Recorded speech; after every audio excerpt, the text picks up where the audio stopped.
Oke, untuk pertemuan mata kuliah peramalan dan perencanaan bisnis di pertemuan keempat sesuai dengan RPS ini kita akan membahas materi tentang apa itu variabel, apa itu jenis data.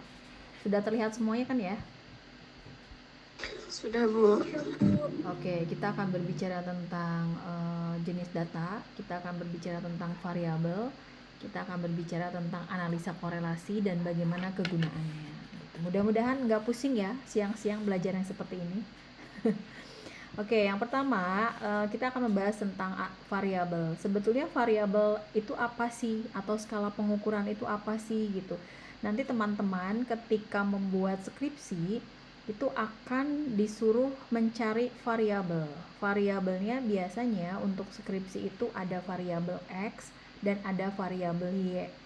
Di mana variabel X itu biasanya lebih kepada ini, misalnya pengaruh pelayanan terhadap kepuasan. Mana variabel X-nya? Pelayanan. Variabel Y-nya mana? Kepuasan gitu loh.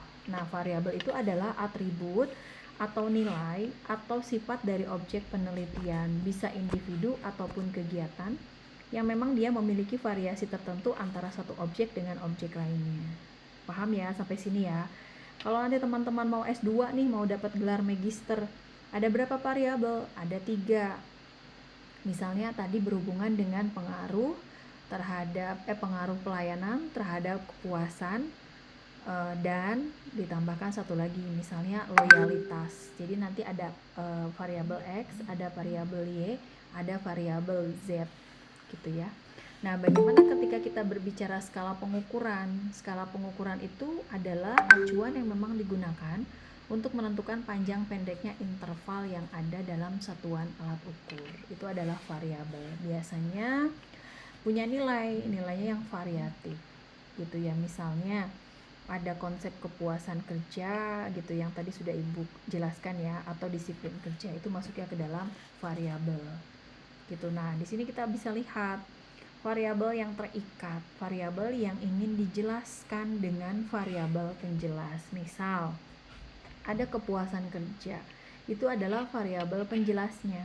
Kita lihat variabel terikatnya apa? Kedisiplinan, karena kedisiplinan adalah salah satu variabel yang memang mereka itu bisa berpengaruh terhadap kepuasan kerja, atau kepuasan kerja bisa dipengaruhi oleh kedisiplinan. Ketika manusia tersebut disiplin, bisa jadi kita dalam bekerja akan puas. Ketika kepuasan kerja baik, disiplinnya baik. Mungkin seperti itu maksudnya ya. Nah, kalau variabel antara berarti harus ada timeline-nya, dalam artian bagaimana ketika kita berhubungan dengan variabel penjelas, bagaimana ketika berhubungan dengan variabel penengah, dan bagaimana ketika kita berhubungan dengan variabel terikat gitu ya. Nah, pada waktu variabel menjelas itu akan mempengaruhi variabel terikat, misalnya kepuasan kerja dengan lingkungan kerja ataupun dengan kedisiplinan. Nah, bagaimana kalau kita hubungkan dengan peramalan bisnis? Ya seperti ini, ketika kepuasan kerja di tempat bisnis tersebut atau di perusahaan tersebut bagus gitu ya, didukung oleh apa? Lingkungan kerja yang baik dan kedisiplinan yang baik. Atau bisa sebaliknya, kedisiplinannya baik, lingkungan kerjanya memungkinkan, sehingga karyawannya akan puas bekerja, sehingga omset yang didapatkan oleh perusahaan tersebut akan naik. Kurang lebih seperti itu. Nah, ada beberapa tipe variabel dalam perencanaan gitu ya, dalam perencanaan baik perencanaan bisnis ataupun perencanaan yang lainnya gitu, dimana ada yang terikat, ada penengah, ada penjelas, dan antara ini yang sudah tadi dijelaskan gitu ya. Kita berbicara variabel penengah, ya berarti di sini kepuasan kerja dengan kedisiplinan itu variabel penengahnya apa? Mungkin suasana kerja. Ketika suasana kerja kita bagus, mungkin kita akan disiplin dan kita akan puas dalam bekerja. Ketika omset kita naik, mungkin akan didukung oleh siapa? Karyawan yang baik dan karyawan yang kompeten, misalnya seperti itu. Itu maksudnya variabel penengahnya gitu. Kalau memang kita mau berbicara terhadap data gitu ya. Ini kan dikatakan sebagai data. Data itu biasanya bisa berupa angka, bisa berupa tulisan. Nah, di sini adalah akan kita bahas tentang teori hari ini. Nah, di sini sudah jelas ya hubungan antara variabel penjelas, variabel penengah, variabel terikat, dan variabel yang lainnya gitu. Oke, sampai sini ada yang mau ditanyakan nggak? Baru berbicara kita variabel gitu. Sebetulnya variabel itu untuk peramalan bisnis itu buat apa, Bu? Mungkin ada yang bertanya seperti itu ya. Oke, kalau kita berbicara variabel-variabel dalam komunikasi bisnis itu sebetulnya hampir sama dengan variabel-variabel yang kita bahas sekarang gitu. Yang membedakan adalah mereka itu biasanya ada sumber, ada variabel pesannya, ada komunikannya, ada konteksnya, misalkan seperti itu gitu ya. Apa itu variabel pesan? Biasanya variabel pesan itu meliputi komunikasi verbal misalnya gitu ya, atau komunikasi nonverbal atau lingkungan. Nah, itu termasuk ke dalam variabel pesan seperti itu. Nah, kita berbicara skala pengukuran, berarti di sini ada skala ordinal, ada skala nominal, ada interval, dan skala rasio. Kita lihat dari skala nominal nih, misalnya kita akan melihat data tahun kemarin dari skala nominal gitu ya. Skala nominal ini adalah skala yang paling sederhana menurut jenisnya atau menurut kategorinya. Mungkin di sini ada jenis kulit, ada suku daerah, ada partai misalnya seperti ini. Ini adalah dikatakan sebagai skala nominal. Kalau skala ordinal lebih kepada angka-angka yang memang didasarkan pada ranking, dari mulai jenjang yang lebih tinggi sampai yang terendah.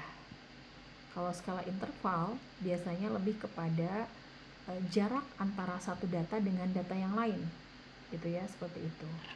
Misalnya bagaimana upah karyawan digaji ketika dia harus kerja dalam 1 bulan, jam kerja dalam 1 hari 8 jam, libur dia 2 hari, per bulan dia cuti 2 hari, misalnya seperti itu. Ini pun skala interval yang memang harus diukur ketika kita mau berbicara peramalan dan perencanaan bisnis gitu ya. Kalau skala rasio mungkin bisa diperhatikan dari data statistik gitu ya, yang memang menggunakan tes parametrik, di mana umur manusia dan umur timbangan itu akan tidak sama, memiliki angka 0 negatif. Makanya harus memiliki angka di atas 0 misalnya seperti itu. Sama yang sudah pernah dijelaskan minggu kemarin bahwa tahun ini dengan tahun ke depan itu akan berbeda. Bisa jadi sama, tetapi tergantung penjualannya. Bisa jadi penjualan bulan ini bagus, penjualan bulan depan tidak bagus, mungkin seperti itu, gitu ya. Nah, ini tipe skala pengukuran. Di sini ada beberapa macam. Biasanya bisa untuk mengukur status ekonomi. Misalnya gini, kebanyakan karyawan perempuan itu bekerja akan lebih cepat selesainya dibandingkan dengan laki-laki, ataupun sebaliknya. Nah, ini kalau memang kita mau menghitung berdasarkan skala pengukurannya gitu loh maksudnya. Kalau skala sikap, ini ada beberapa macam skala yang memang mungkin ini sekilas saja yang teman-teman sering dan akan digunakan. Itu biasanya skala Likert gitu ya, yang memang biasanya orang menggunakan penghitungan untuk skala terhadap sikap. Itu adalah skala Likert gitu ya. Bagaimana? Mungkin teman-teman pernah ngelihat angka-angka ini nggak kalau ngisi kuesioner? Lihat, Bu. Nah, ini adalah untuk menghitung yang namanya skala Likert, dalam artian sikap responden terhadap satu pertanyaan yang masih memerlukan penelitian. Misalnya kayak EUB, mungkin ada pertanyaan tentang dosen A, dosen B, dosen C. Nah, itu akan dihitung berdasarkan skala. Skala dari siapa? Dari sikap responden. Siapa respondennya? Mahasiswanya. Untuk apa? Untuk perbaikan ke depannya, atau untuk meramalkan ke depannya seperti apa, untuk merencanakan seperti apa gitu. Jadi suka ada kan kita di pinggir jalan ataupun di mall ataupun di mana yang kita tolong dong isi kuesioner. Saya mau mengadakan penelitian. Penelitian untuk apa? Ya untuk meramalkan, untuk merencanakan gitu. Apapun, mau bisnis, mau tentang apapun itulah. Mau tentang mungkin cita rasa, misalkan enak gak sih sebetulnya rasa ini, Indomie gampang didapatkan gak sih, misalnya seperti itu. Nah, ini bisa menggunakan skala Likert gitu ya. Yang kedua mungkin skala Goodman, itu biasanya hanya mengukur satu dimensi, tapi ini sangat jarang biasanya, tetapi kalau mau digunakan silahkan.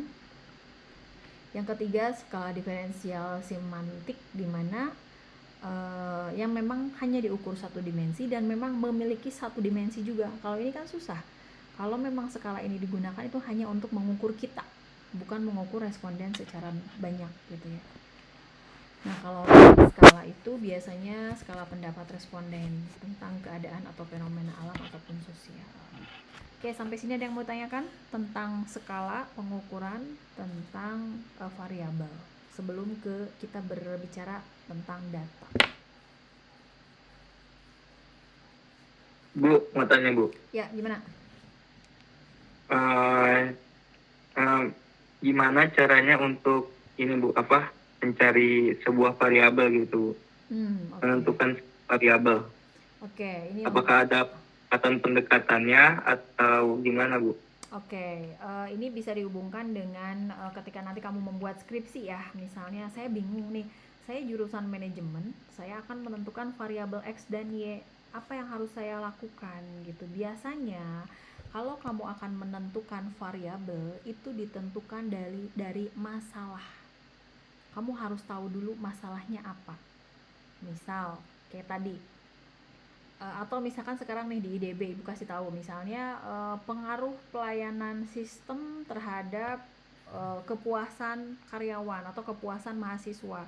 Masalahnya apa? Ya iya itu yang saya lihat sistemnya itu selalu bermasalah, sehingga akan berpengaruh terhadap karyawan, sehingga akan berpengaruh terhadap dosen, sehingga akan berpengaruh terhadap mahasiswa. Salah satu contohnya misalnya seperti itu. Nah, bermula dari mana untuk menentukan variabelnya itu? Karena ada masalah. Salah satu contohnya.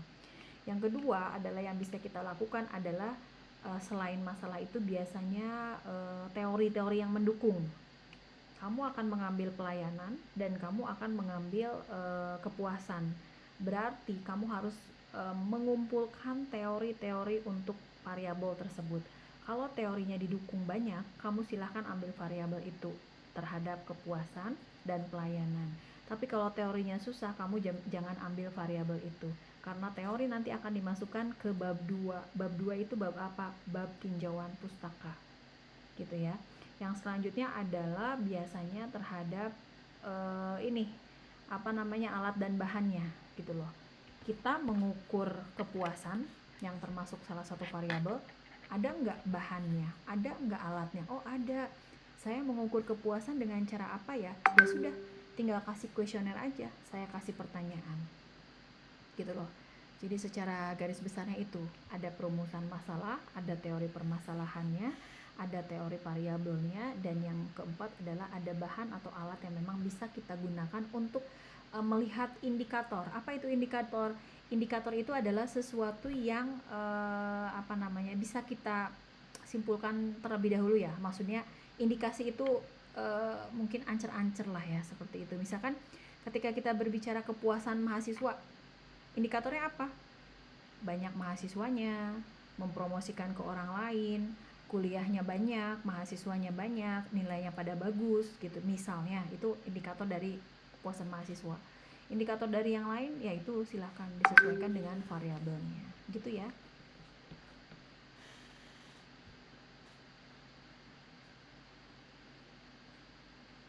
Oke, ada lagi pertanyaannya? Itu jawabannya ya. Sudah cukup jawabannya? Atau perlu ditambahkan lagi? Ibu, Ya. berarti yang pertama itu kita harus kayak merumuskan masalahnya dulu Bu ya? Betul sekali. Judul. Kemudian dicari teori pendukungnya. Betul. Dan terakhir itu mencari ini ya Bu ya, mau pakai metode apa gitu? Ya, metode atau alat bahannya juga ada untuk pengukuran indikator. Kalau untuk metodenya itu lebih kepada nanti penulisan skripsinya. Apakah mau metode yang menghitung-hitung? Berarti lebih kepada metode kuantitatif. Kalau mau berupa cerita saja, saya mau menggunakan metodenya kualitatif, misalnya seperti itu. Gitu ya. Baik Ibu, terima kasih. Oke, ada lagi yang mau ditanyakan? Oke, Ibu maaf sebelumnya. Muhammad Rizky belum di ACC Bu. Oh, Muhammad Rizky belum di ACC, sebentar. Ibu harus balik dulu ke awal ini. Karena kalau sudah Apa tuh? Kalau sudah ini mana nggak ada Muhammad Rizky?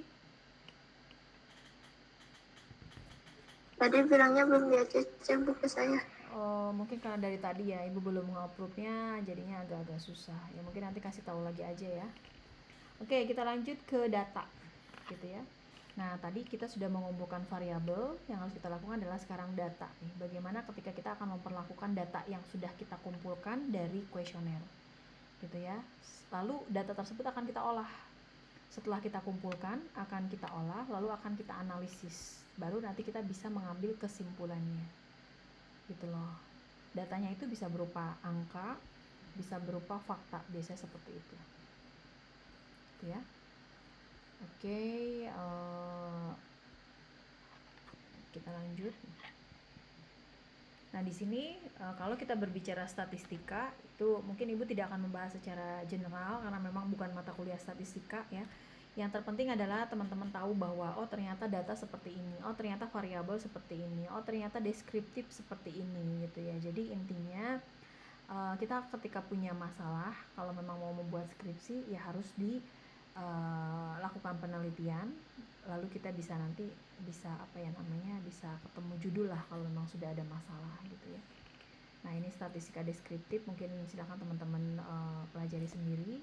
Ibu tidak akan membahas secara generalnya. Kalau untuk alur pengolahan data, biasanya ketika kita sudah mengumpulkan data, kita akan ambil data tersebut lalu kita proses dan kita akan mendeskripsikan. Misalnya, kumpulkan data tentang kepuasan mahasiswa, kumpulkan data tentang hasil penjualan martabak di bulan ini. Bagaimana ketika kita mengumpulkan faktanya? Setelah kita kumpulkan, oh ternyata setelah kita proses ini ternyata bulan ini menurun loh pendapatan kita. Karena apa? Oh mungkin ada sesuatu yang harus kita lakukan, ada sesuatu yang harus kita gebrak gitu ya. Itu proses penganalisaan data. Lalu nanti kita olah data tersebut sehingga kita menghasilkan kesimpulan gitu loh. Sama aja dengan skripsi pun seperti itu. Kita mengumpulkan dulu, lalu kita memproses, lalu kita melakukan analisa atau Anda melakukan sintesa, atau setelah itu nanti dia mengambil hasil pengolahan data baru bisa disimpulkan gitu ya. Nah, bagaimana Bu ketika saya ingin mengumpulkan data? Kamu ambil dari populasi. Siapa itu populasi? Sejumlah siswa. Di mana? Di IDB. Itu adalah populasi seluruhnya.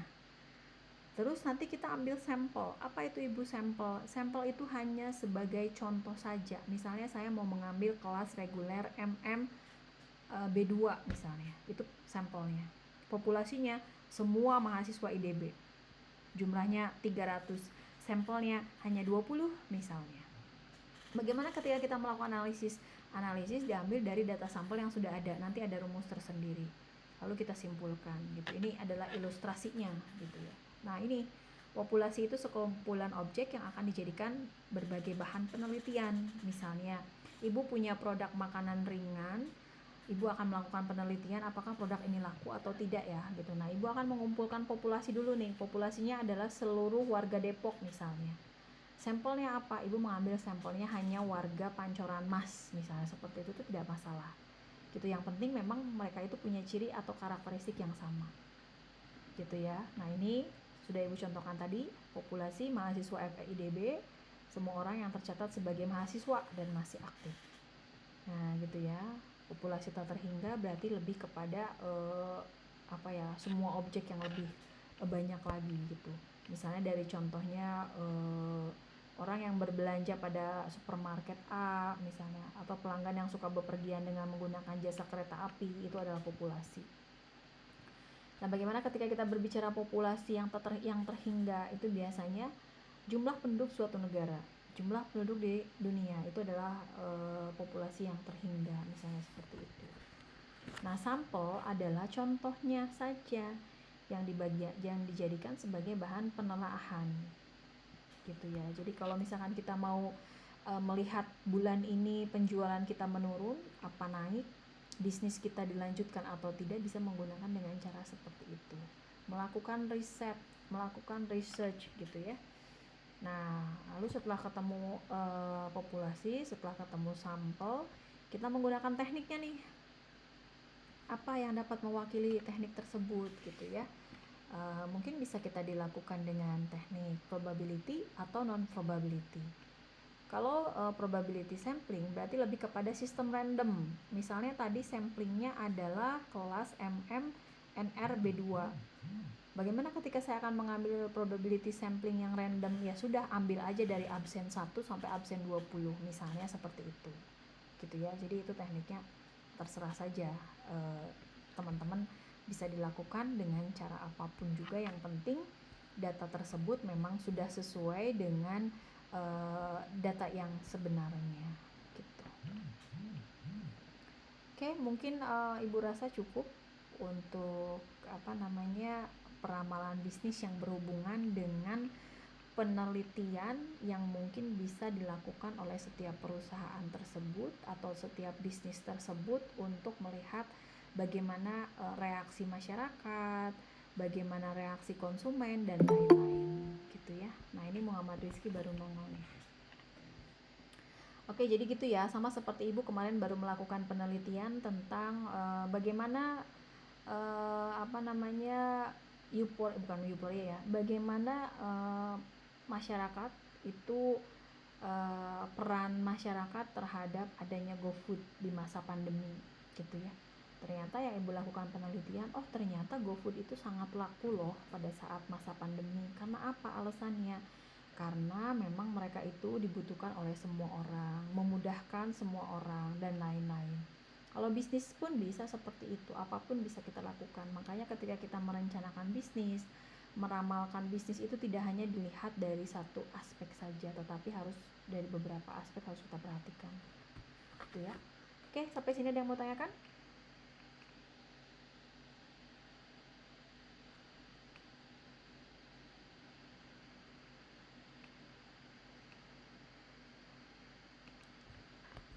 Ada yang mau ditanyakan mungkin? Mungkin sekalian dicoba lagi untuk login ke Smart IDB-nya ya. Mungkin sekarang sudah bisa untuk akses. Oke, kalau memang tidak ada yang mau ditanyakan, mungkin kita akan nanti untuk Smart nanti silahkan dicoba-coba lagi ya, karena memang sekarang kayaknya down lagi ya. Teman-teman juga nggak bisa buka ya? Tadi saya bisa, Bu. Oh bisa ya, Ibu belum nih. Nanti Ibu coba lagi. Mungkin sekarang silakan, mungkin sudah online semua. Kita ini yuk, kita main games. Di sini ada Ibu akan share quizzes yang akan berhubungan dengan bank dan lembaga keuangan. Silahkan teman-teman nanti copy paste untuk kodenya, nanti silahkan dimasukkan kodenya. Nanti kalau sudah dimasukkan silahkan diisi gitu ya. Ada berapa pertanyaan ya? Ada kurang lebih 20 pertanyaan yang bisa teman-teman isi gitu ya. Mudah-mudahan enggak lemot nih, enggak error. Kalau tadi sih pas Ibu jam pertama itu agak lumayan agak lumayan error karena sinyalnya juga bermasalah sepertinya, tapi mudah-mudahan enggak sekarang. Coba Ibu mau share screen juga, nanti silakan teman-teman bisa melihat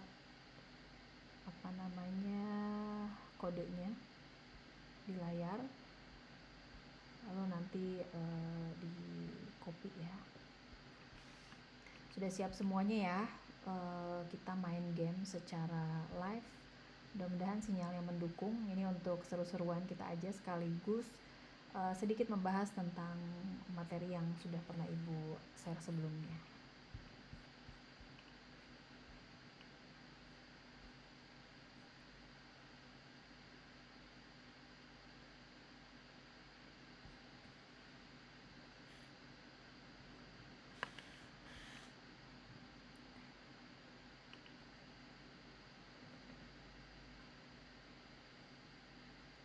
Biasanya kalau sambil direkam agak gelap juga nih, harus nyari sinyal yang benar-benar bagus gitu. yang benar-benar mendukung. Sebentar ya, masih sabar menunggu kan?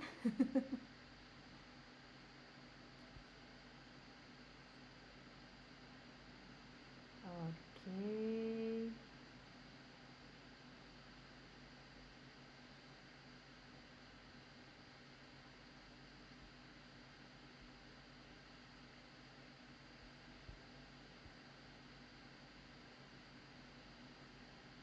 Oke, kita coba lagi. Ternyata belum bisa masuk karena mungkin sinyalnya kurang mendukung ya.